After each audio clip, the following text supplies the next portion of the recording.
I love an 80s lady. Everything kicked off with the Marc Jacobs show. A total homage to the Yves Saint Laurent shows of the 80s, Marc took the trend and kicked it to the next level. It was a great moment. Then we got to Milan.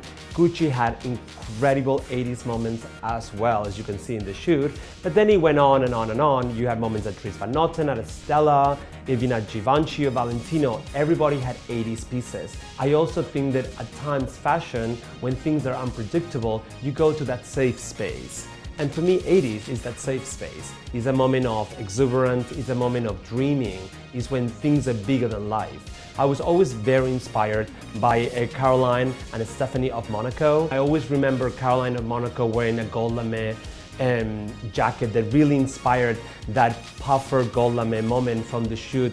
Dynasty really encapsulated that 80s aesthetic.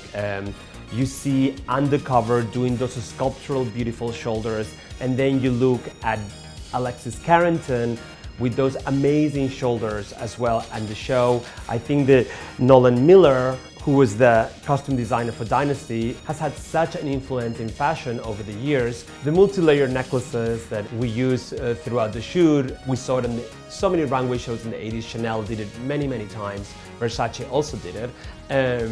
But I always think of Demi Moore in St. Elmo's Fire. There is nothing more glamorous than the movie Dressed to Kill with Angie Dickinson. She walks around with this trench coat and it's kind of super chic. And then it's so interesting because then you see Charlize Theron on Atomic Blonde that is based on the 80s, and in the opening scene she's walking down this Berlin train station and she's wearing this amazing trench coat.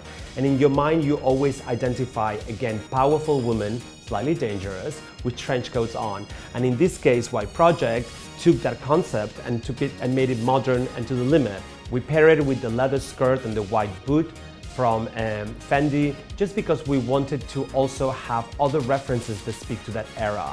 Leather skirts, leather pants are super 80s basics. If you have a leather skirt in the closet, today is the time to wear it.